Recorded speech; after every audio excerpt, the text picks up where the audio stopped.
आज जो वर्णन करने जा रहे हैं वो हम रिसर्च पर अध्ययन करेंगे। रिसर्च जो है सो प्रत्येक प्रतियोगी परीक्षाओं के लिए बहुत इम्पोर्टेंट, उपयोगी, महत्वपूर्ण है। रिसर्च हर एक सब्जेक्ट A to Z सभी सब्जेक्ट में रिसर्च का टॉपिक अवश्य पाया जाता है और रिसर्च का ज्ञान हर एक विद्यार्थी के लिए इम्पोर्टेंट, महत्वपूर्ण और उपयोगी है। और हर एक प्रतियोगी परीक्षा A to Z छोटा से छोटा हो या बड़ा से बड़ा हो, हर एक एग्ज़ाम में रिसर्च से अवश्य कुछ ना कुछ प्रश्न पूछे जाते हैं। चलिए आज हम रिसर्च के बारे में अध्ययन वर्णन करेंगे। जो रिसर्च क्या होता है, रिसर्च का क्या प्रकार है, रिसर्च का क्या अनुसंधान है, इन सब बारे में हम अध्ययन करेंगे। तो आज हम चलते हैं प्रायोगिक अनुसंधान के प्रकार, टाइप्स ऑफ एक्सपेरिमेंटल रिसर्च। प्रायोगिक अनुसंधान के विभिन्न प्रकारों का वर्णन निम्नलिखित रूप से किया जा सकता है। पूर्व प्रायोगिक अनुसंधान design, pre experimental research design. पूर्व प्रयोग तुलना के उद्देश्य से किए गए प्रयोगों को संदर्भित करते हैं। प्रायोगिक डिजाइन सत्य प्रयोगों, अर्ध प्रयोगों और कुछ स्थिर प्रयोगों को संदर्भित करते हैं। पूर्व प्रयोग विशिष्ट प्रयोगात्मक डिजाइन नहीं है, वे मुख्य रूप से खोजी उपकरण के रूप में और अन्य प्रयोगात्मक डिजाइनों के साथ तुलना के लिए उपयोग किए जाते हैं। वे आंतरिक और बाह्य वैधता के प्रति संवेदनशील है।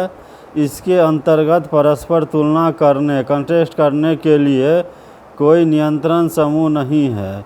वे निम्न प्रकार के होते हैं: one shot case study, one shot case study. इसके अंतर्गत निष्कर्ष निकालना कठिन है क्योंकि हस्तक्षेप और परिणाम के मध्य कोई विशिष्ट कारण और प्रभाव संबंध नहीं है।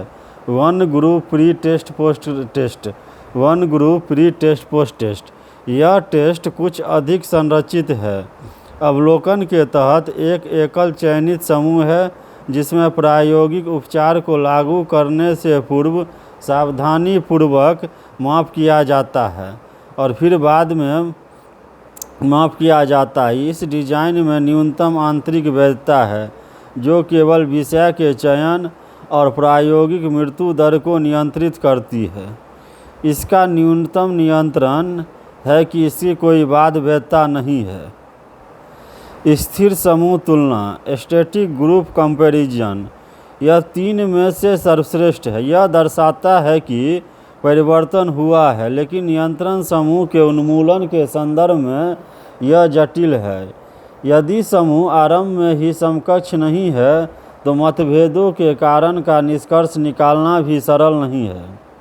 वास्तविक या सत्य प्रयोग, ट्रू एक्सपेरिमेंट्स। वास्तविक या सत्य प्रयोग एक प्रकार के स्वर्ण मानक है क्योंकि वे अन्य प्रयोग डिजाइनों के मूल्यांकन में सहायता करते हैं।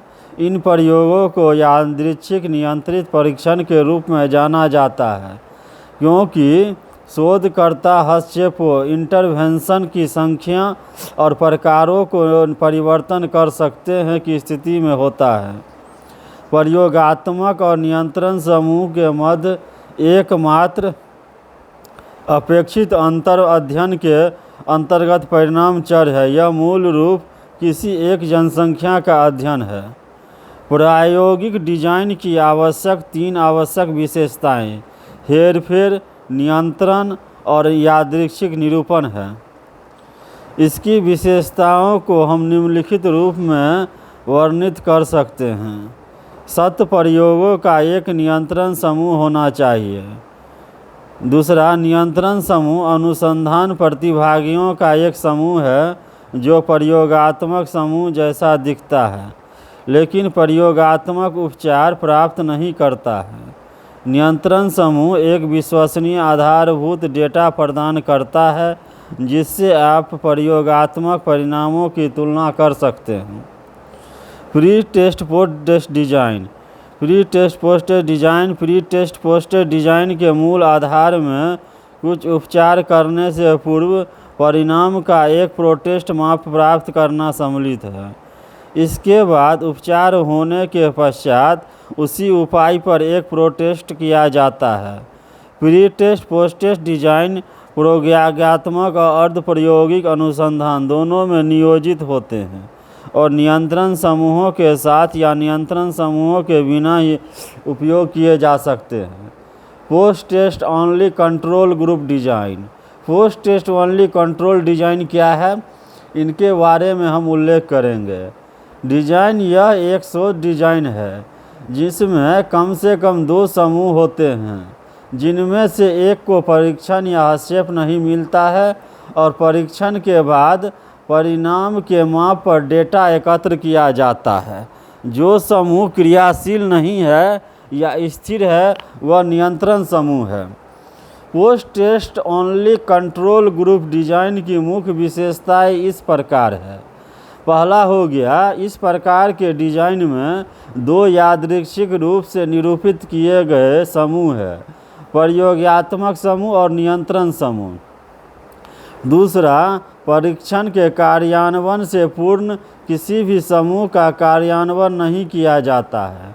तीसरा, परीक्षण प्रयोगात्मक समूह पर लागू किया जाता है। Solomon for group design. Solomon for group design क्या है? यह एक शोध डिजाइन है जो पोस्ट टेस्ट परिणामों पर प्रभाव के मापन का प्रयत्न करता है। कुछ शोध डिजाइनों में एक प्री टेस्ट सम्मिलित होता है जिसे प्रशोधन ट्रीटमेंट के संपर्क में आने से पूर्व लिया जाता है और एक पोस्ट टेस्ट जिसे प्रशोधन के संपर्क में आने के पश्चात प्रशासित किया जाता है। अर्ध प्रयोगात्मक डिजाइन, क्वासी एक्सपेरिमेंटल डिजाइन। अर्ध शब्द से हमारा तात्पर्य समान है। इसमें प्रायोगिक अनुसंधान के समान कई विशेषताएं हैं, लेकिन यह वास्तविक प्रायोगिक अनुसंधान नहीं है। आश्रित चर से पहले स्वतंत्र चर में हेरफेर की संभावना होती है। अर्ध प्रयोगों में दिशात्मकता का तत्व होता है जिसमें प्रतिभागी चयन भी सम्मिलित है। इन डिजाइनों का उपयोग सुविधानुसार किया जा सकता है। पहला, उनका उपयोग तब किया जाता है जब यादृच्छिकरण अव्यावहारिक या अनैतिक या दोनों होता है। यदि प्रतिदर्श सैंपल का आकार छोटा हो तो यादृच्छिकरण में कठिनाई आ सकती है। अर्ध प्रयोगों में परिणाम के उपाय, उपचार और प्रयोगात्मक इकाइयाँ हैं। सामान्य तौर पर सही प्रयोगात्मक डिजाइनों की तुलना में डिजाइन करना सरल होता है जिसमें विषयों के यादृच्छिक निरूपण की आवश्यकता होती है। वे आचरण के लिए अधिक व्यवहार्य है। सांख्यिकी समूह, स्टैटिस्टिकल ग्रुप। सांख्यिकी समूह मूल रूप से यादृच्छिक पहलू से निपटते हैं। यादृच्छिक डिजाइन क्षेत्र सेटिंग्स में कई चर से निपटने में लचीलापन प्रदान करते हैं। इस तरह के डिजाइन प्रतिभागियों के परीक्षण समूहों के यादृच्छिकरण पर आधारित होते हैं। यादृच्छिक ब्लॉक डिजाइन, ये क्या होता है? यादृच्छिक रैंडमाइजेशन ब्लॉक डिजाइन। एक यादृच्छिक ब्लॉक डिजाइन एक प्रयोगात्मक डिजाइन है जहां प्रयोगात्मक डिजाइन इकाई ब्लॉक समूहों में होती है। परीक्षण की प्रत्येक ब्लॉक के अंदर प्रायोगिक इकाइयों को यादृच्छिक रूप से आवंटित किया जाता है। Latin square design. Latin square design जो है यह परीक्षण की व्यवस्था है, प्रत्येक को T बार दोहराया जाता है। फैक्टोरियल डिजाइन क्या है? इसका उपयोग उपचार विविधताओं की जांच करने के लिए किया जाता है और दक्षता के लिए स्वतंत्र अध्ययनों की एक श्रृंखला को एक में जोड़ सकता है। वर्णनात्मक अनुसंधान और प्रायोगिक अनुसंधान की तुलना। वर्णनात्मक अनुसंधान और प्रायोगिक अनुसंधान, डिस्क्रिप्टिव रिसर्च और एक्सपेरिमेंटल रिसर्च। इसके अंतर्गत अध्ययन समूह की विशेषताओं या एक निश्चित घटना का वर्णन किया जाता है। इसके अंतर्गत निष्कर्ष प्राप्त करने के लिए चरों में हेरफेर किया जाता है ताकि कल्पित परिकल्पना का समर्थन या अस्वीकृत किया जा सके।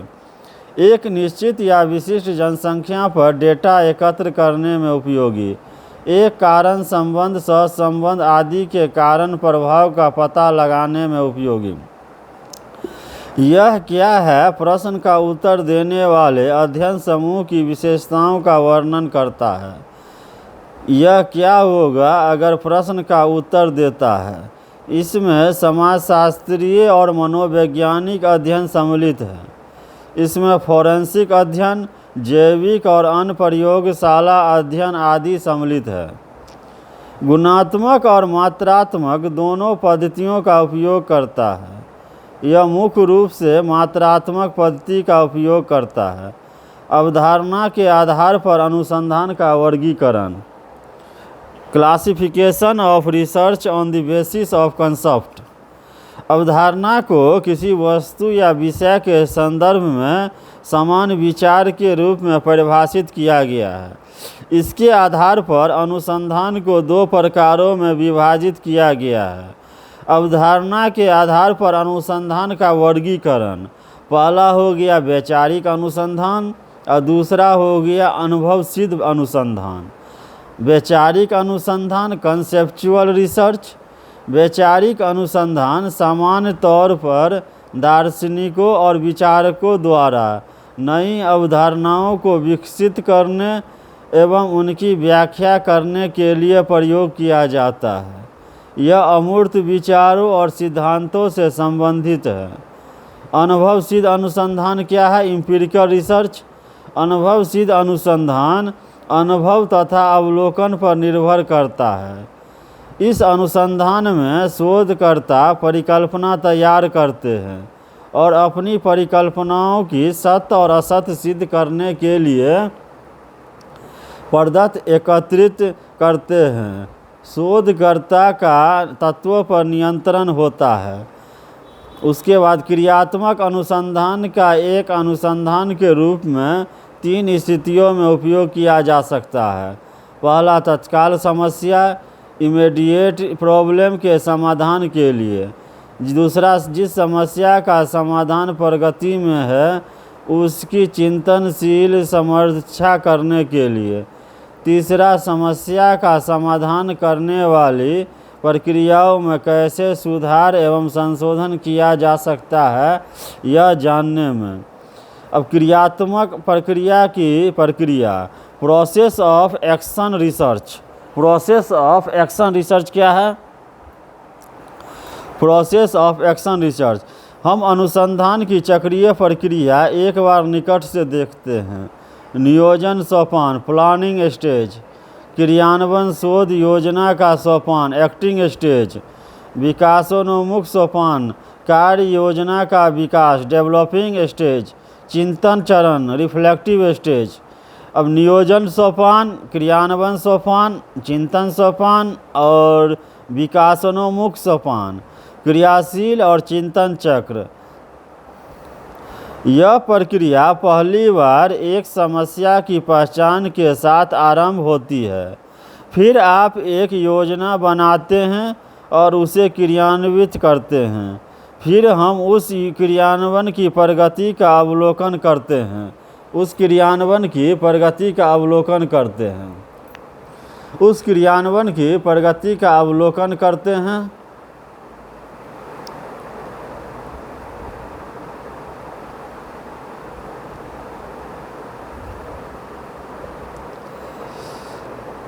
फिर कोई समस्या सामने आती है, फिर हल निकाला जाता है।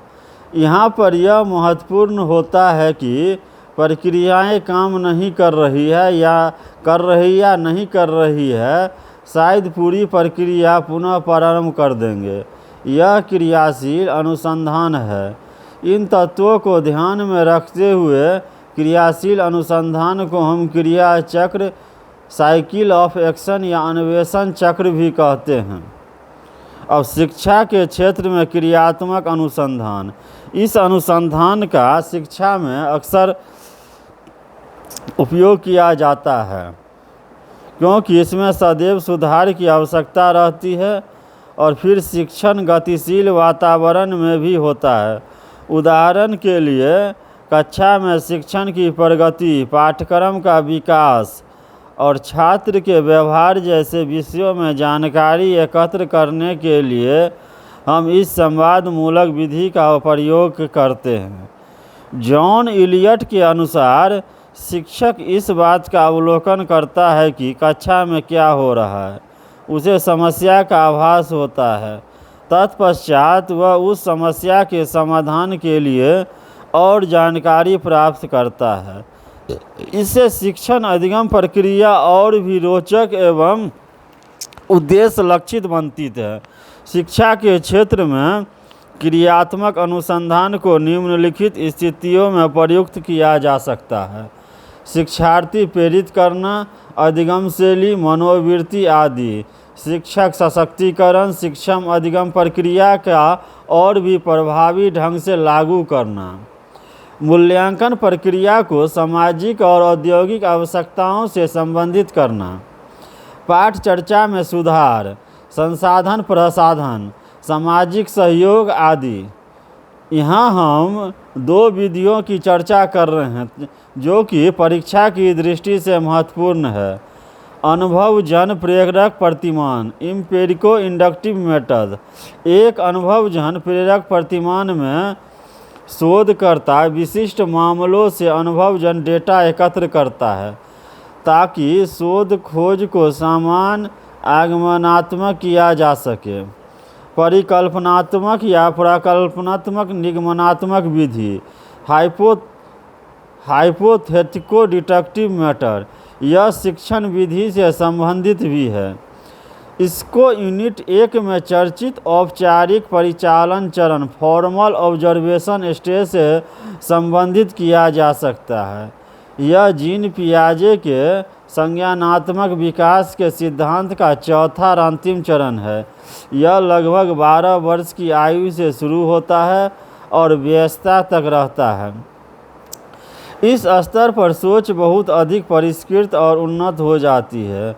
बच्चे अमूर्त और सैद्धांतिक अवधारणाओं के बारे में सोच सकते हैं और समस्याओं के रचनात्मक समाधान के लिए तर्क का उपयोग कर सकते हैं। इस चरण के दौरान तार्किक विचार, निगमनात्मक तर्क और व्यवस्थित योजना जैसे कौशल भी सामने आते हैं। वे अक्सर क्या अगर प्रकार की स्थितियां और प्रश्नों पर विचार करते हैं और कई समाधानों या संभावित परिणामों के बारे में सोच सकते हैं। अनुसंधान प्रक्रिया के प्रमुख सोपान क्या है? अनुसंधान प्रक्रिया के प्रमुख सोपान। Main step in research process. परीक्षा में 1 से या 2 प्रश्न अनुसंधान प्रक्रिया के सोपानों से संबंधित पूछे जाते हैं। परीक्षार्थियों से अपेक्षा की जाती है कि वे इनके क्रम पर विशेष ध्यान दें। मुख्य तौर पर अनुसंधान की प्रक्रिया में निम्नलिखित 3 मापदंड अपनाए जाते हैं। पहला, अनुसंधान का नियोजन कुछ दृष्टिकोणों पर ध्यान में रखकर किया जाता है और इनके संकलन के आधार पर ही शोध की रूपरेखा तैयार की जाती है। यह दृष्टिकोण गुणात्मक या मात्रात्मक, इन दोनों का सम्मिश्रण हो सकता है। यह मुख्य अध्ययन के विषय पर निर्भर होता है। दूसरा, अनुसंधान में चिन्हित समस्याओं या प्रश्नों के उत्तर ढूंढने के लिए निर्णीत चरणों के तार्किक क्रम को अनुसंधान क्रियाविधि कहा जाता है। इसमें कई प्रक्रियाएं, विधियों और तकनीकों का उपयोग किया जाता है। यह यथासंभव निष्पक्ष और वस्तुनिष्ठ होनी चाहिए। क्रेसवेल द्वारा दी गई परिभाषा के अनुसार अनुसंधान में 3 आधारभूत चरणों को समावेशित किया जाता है। समस्या को चिन्हित करना, आइडेंटिफिकेशन ऑफ प्रॉब्लम।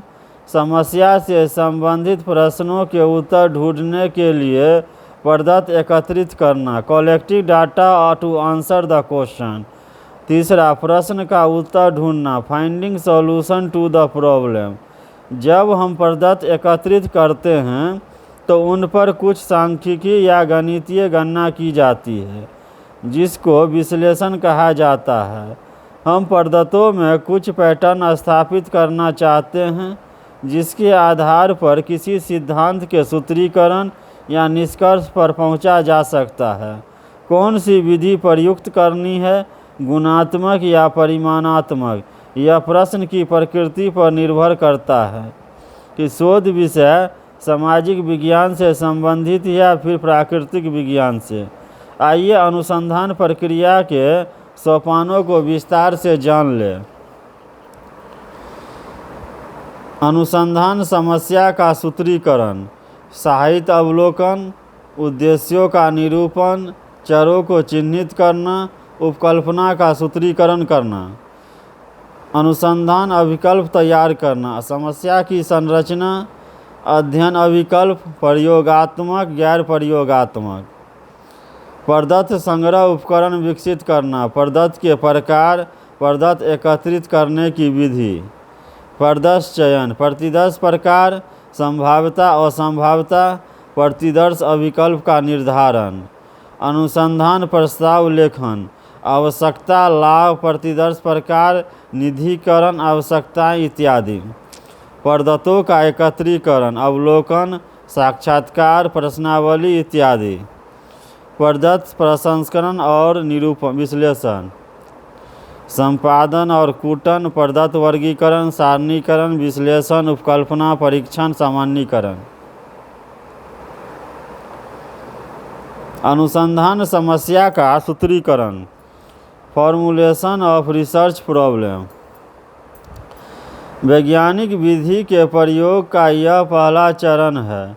इस विधि का प्रयोग तत्वों की खोज और समस्याओं के समाधान हेतु किया जाता है। पहले शोध समस्या या प्रश्न की प्रकृति जान ले, तभी उनके समाधान के बारे में सोचा जा सकता है।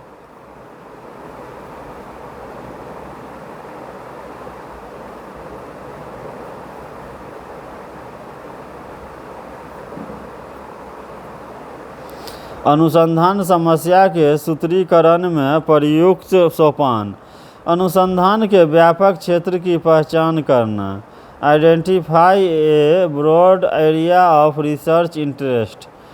दूसरा, व्यापक क्षेत्रों को उप क्षेत्रों में विभाजित करना, dividing broad area into sub areas. अभिरुचि के क्षेत्र का चयन करना, selecting an area of interest. अनुसंधान में प्रश्न या समस्या चिन्हित करना। पांचवा हो गया व्यापक उद्देश्यों का निरूपण करना, फॉर्मुलेशन ऑफ ब्रॉड ऑब्जेक्टिव। उद्देश्यों का आकलन और समीक्षा करना, असाइनिंग एंड रिव्यूइंग ऑब्जेक्टिव। मुख्य उद्देश्य और उप उद्देश्यों का वर्णन आगे किया गया है। अनुसंधान समस्या का चयन करते समय ध्यान रखने योग्य बातें। अनुसंधानकर्ता का सरोकार एवं रुचि, रिसर्चर कंसर्न एंड इंटरेस्ट। सामान्यतः अनुसंधान में संसाधनों का बहुत उपयोग होता है। शोध में कई अप्रत्याशित समस्याएं उत्पन्न होती है, इसलिए वांछित प्रेक्षण स्तर, डिजायर्ड मोटिवेशनल लेवल को बनाए रखने के लिए शोधार्थी की शोध परियोजना में रुचि होना आवश्यक है। प्रबंधनीय परिणाम, मैनेजेबल मैग्नीट्यूड। शोध अध्ययन का नियोजन यथासंभव उपलब्ध समय और संसाधनों के अनुरूप ही किया जाना चाहिए, इसलिए इसमें स्पष्टता का घटक होना चाहिए। अवधारणा का मापन, कॉन्सेप्ट मेजरमेंट। अवधारणाओं के संकेतक, सूचक, मापन विधि आदि पूर्ण रूप से स्पष्ट होना चाहिए। विशेषज्ञता का स्तर, लेवल ऑफ एक्सपर्टाइज। अनुसंधान में शोध कार्य के लिए कौशल के पर्याप्त स्तर की आवश्यकता होती है। प्रासंगिकता, रेलिवेंस। यह भी एक वस्तुनिष्ठ शब्द है, लेकिन शोधकर्ता और उसके गाइड के लिए यह ध्यान रखने योग्य बातें हैं। प्रदत्तों की उपलब्धता, एबिलिटी ऑफ डाटा। शोध अध्ययन के विषय को अंतिम रूप देने से पहले उससे संबंधित प्रदत्तों की उपलब्धता सुनिश्चित की जानी चाहिए। नैतिक मुद्दे, एथिकल इश्यू।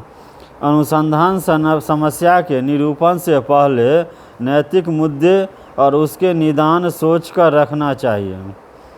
साहित्य का प्रारंभिक अवलोकन। Preliminary literature review.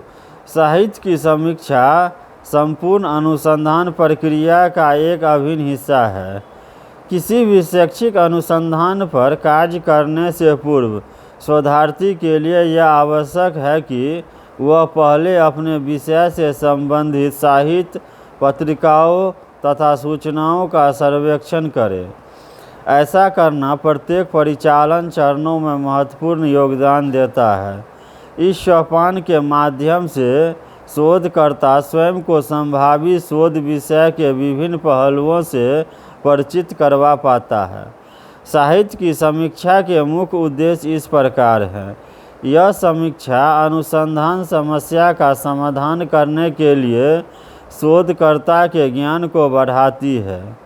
इसके द्वारा अनुसंधानकर्ता समस्या पर सुचारू रूप से ध्यान केंद्रित कर पाता है, उसमें अधिक स्पष्टता आती है।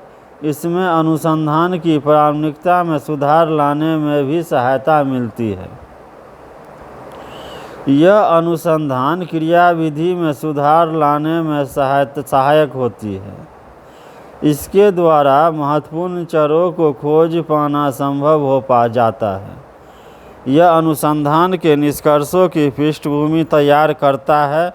इससे हमें यह भी पता चलता है कि वर्तमान ज्ञान संग्रह में अनुसंधान की वजह से कितनी वृद्धि हुई है।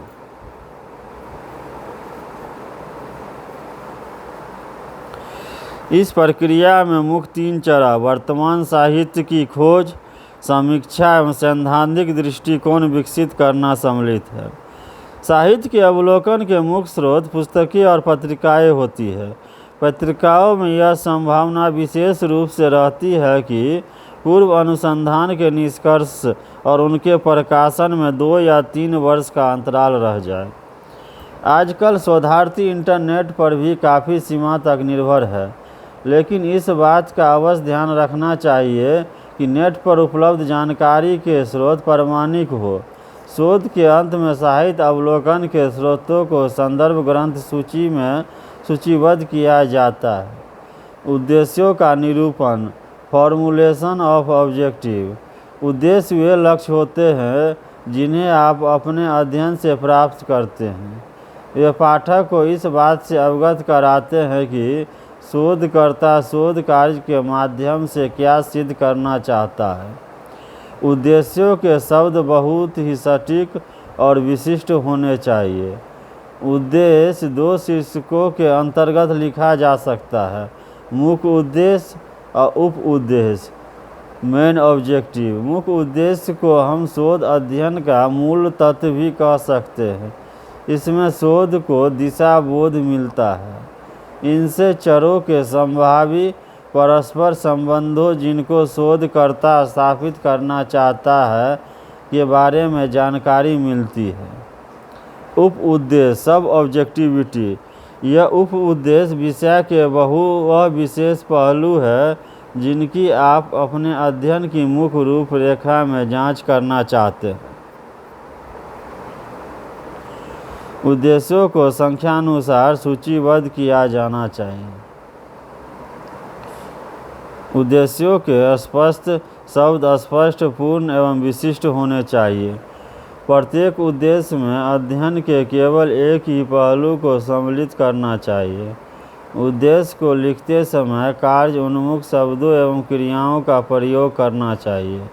उद्देश्य मुख्य शब्दों के साथ आरंभ होने चाहिए, जैसे निर्धारण करना, यह पता लगाना, यह मापना, यह स्पष्ट करना आदि आदि। मुख्य उद्देश्य एवं उप उद्देश्य का उदाहरण।